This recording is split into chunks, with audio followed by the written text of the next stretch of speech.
while studying last 8 years to do film and to be a film director, I was on site learning how the most creative people in history were doing their art. Not only filmmakers, but also poets, musicians, painters. And what I discovered, what binds them all together, is that they never played by the usual rules.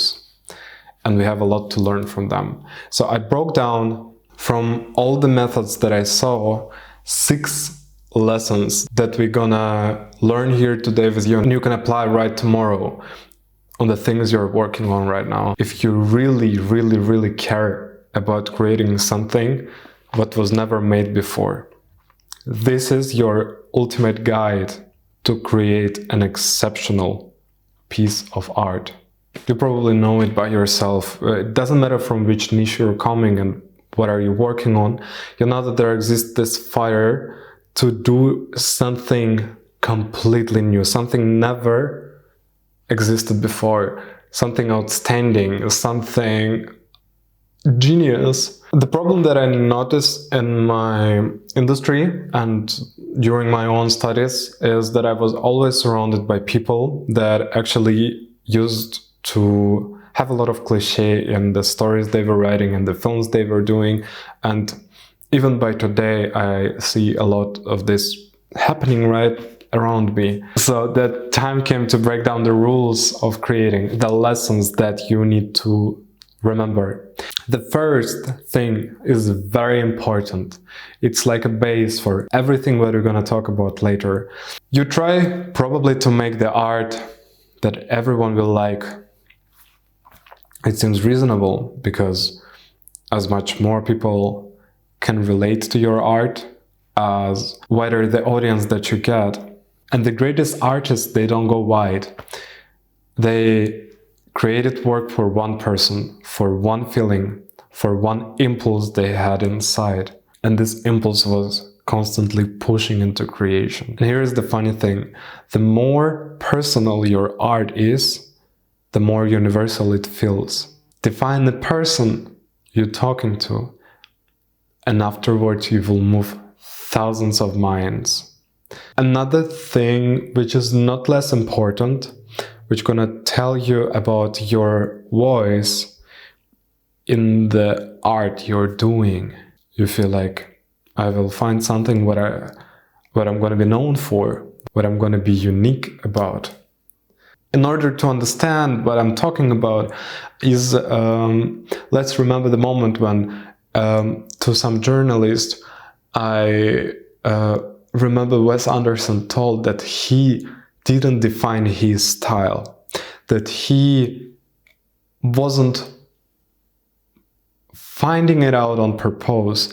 And once when the fan came to him and told him that he is amazed by the visuals and the style, Wes was confused because he didn't know that the audience is already associating him with a new wave in filmography.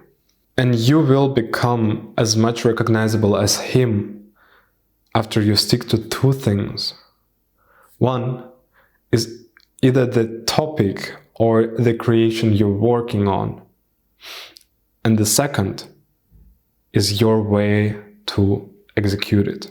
In terms to understand the next lesson, you need to use your fantasy and just imagine, what would you do if no one sees it?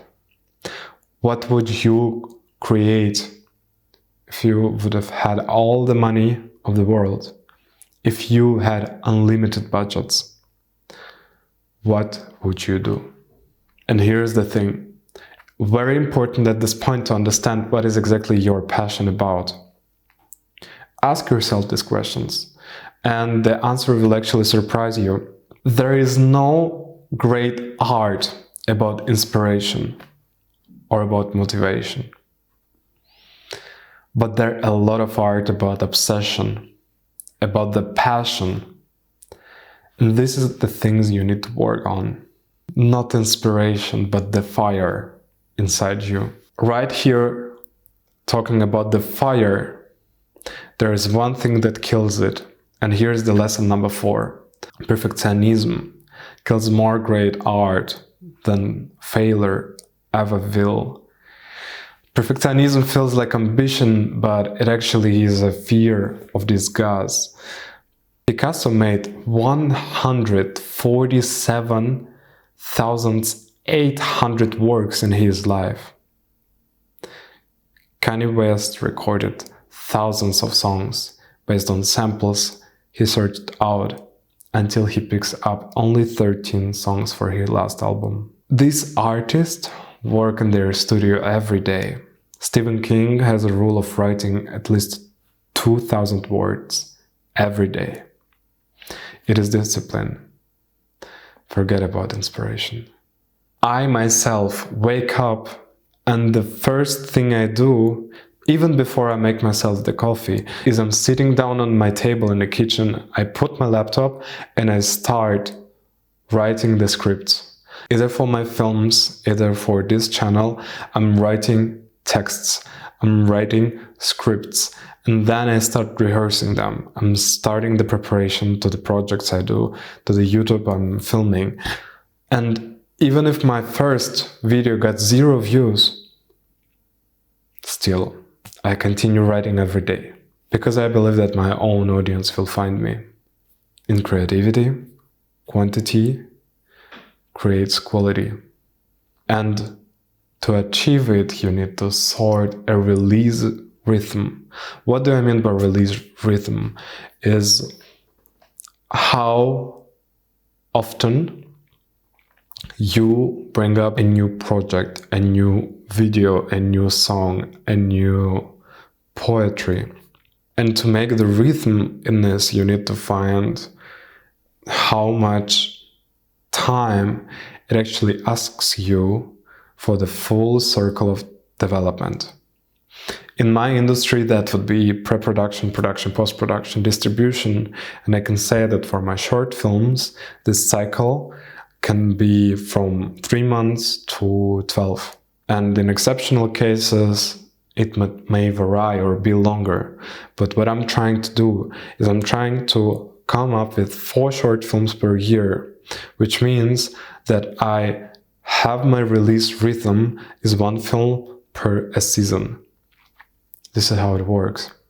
What will kill you in this process is afraid of a feedback. Here is the lesson number 5. You need to include in each stage of the art development the feedback.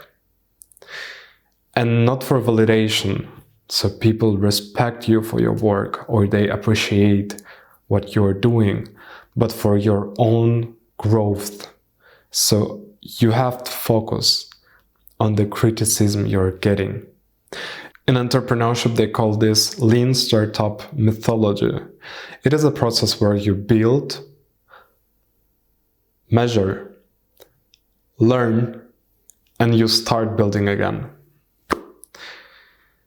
And the faster you do this process, the more successful your business will become. For art, it is create, measure, share, refine, create again, measure, share, refine.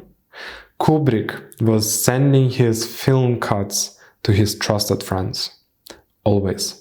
So you gotta pick up the friends whom you can trust, sharing your own results and your own achievements, and then show them your work in process. Creating and crafting, lesson number 6, has to become a part of your life. It is a lifestyle. It is not the exact time in the week where you sit down and you start working on what you're passionate about. It is not the time in the months when you take a couple of days vacation and you can finally draw your paintings. It is the lifestyle. And you gotta protect this lifestyle from anyone who may damage it. What do I mean by this? Is that this is not a specific time in the year, in the month, or in the week. It is a part of the day where you dedicate yourself to art fully. And you build systems, you build routines around your creative passion. Protect it. Protect it from anyone who breaks into your day, breaks into your schedule, Don't let the calls about the work be something that destroys your lifestyle and your routine you build around art you're working on. Stop waiting for inspiration. Stop waiting for impulse from others to start working. Build your own practice. Put yourself into your own passion. The world doesn't need more artists who play by the rules that already exist. It needs more creators like you, who are obsessed enough to write about their own. I believe that you will build the success around the thing you care about the most. I believe that you can focus on it and educate yourself there fully. See you in the next episode.